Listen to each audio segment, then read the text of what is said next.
Ito na po ang ating entertainment news. Mas malaki at punong-puno ng pasabog. Yan po ang aabangan sa TV5 sa taong 2026. Isa na po dyan ang series ng Metro Manila Film Festival's second best film na The Kingdom, Magkaibang Mundo. Bagong bida po dyan si Derek Ramsey. All set na rin ang seryeng A Secret in Prague ni nakapatid stars Andrea Brillantes at Enrique Hill. Pati na ang live-action series na Project Low-Key. Kasama naman sina Dylan Menor, Jada Avanzado at Marco Gallio. Mag-iiyakan naman po tayo sa Pinoy adaptation ng The Good Doctor kung saan bibida po si Inigo Pascual. Intense bakbaka naman ang mapapanood sa My Best Friend Emma ni na Ai de las Alas. Uy, Miss Ai, welcome sa Kapatid Network. Kasama po dyan si JM de Guzman, Sid Lucero at maging si Shaina Magdayaw.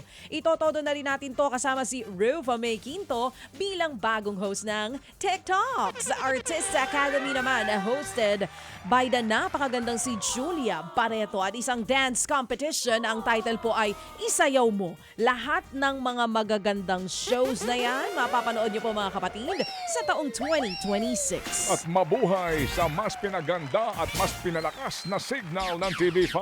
Yun. Isa pang magandang balita po, no? Mapapanood na po ang Willionario ni Willie Revillame simula sa Enero. Wala pa pong eksaktong petsa pero baka daw po Enero 27. Tama ito, birthday ng Ate Tesco. Yun. Magsisimula pong umere ang Willionario. Sakto po yan sa kaarawan ni Kuya Will. Ganon. Ba, magka-birthday. Basta po ang sigurado, araw-araw daw po ay merong magiging milyonaryo sa okay. Willionario. Oh. Kahapon po lang ay nag-dry run po ulit ang Willionario kung saan namigay siya si Kuya Will ng pang Noche Buena. Ba? Una muna po mapapanood ang Willionario sa Will TV, ang channel po para sa bawat Pilipino. Available po sa Signal yan, Signal Channel 10. At sa Enero po nga ay sa TV5 na kung sakasakali. Congratulations, Kuya Willie! Alright. Ito naman dinagsa ng aspiring celebrities and grand auditions. Ito na po mga kapatid, sa mga gustong mag-artista. Ang Artista Academy na idinaos nga po dyan sa Quezon City. Ang dami pa rin gustong mag-artista. Alam mo. Oh, gusto mo rin? Pwede dyan yung mga artistahin dun sa Bicam, ha? Oh. Eto na nga. Galing sa iba't ibang bahagi ng bansa. Sumabak po sa Grand Audition sa New Frontier Theater kahapon. Lahat ng kanilang ipinakitang talento, mapasinging, dancing, acting, maging modeling. Sumalang lahat sila sa masusing screening process. Bukod po kay Julia Barreto, ipinakilala na ang makakasama sa paghahanap ng scholars ng Academy. Yan ang certified TV, film at multimedia star na si Sian Lim. Nagbabalik po naman si kapatid star Andrea Brillantes sa Metro Manila Film Festival matapos pong ma-ospital. Nakadalo po si Blight sa Music Festival po ng MMFF Parade of Stars sa Makati para po sa pelikulang Reconnect. Maayos na po daw ngayon ang kanyang... Tapos na ba ito kahapon? Yes, yesterday Ay, ito. sorry. Maayos na po daw ang kanyang kondisyon ngayon.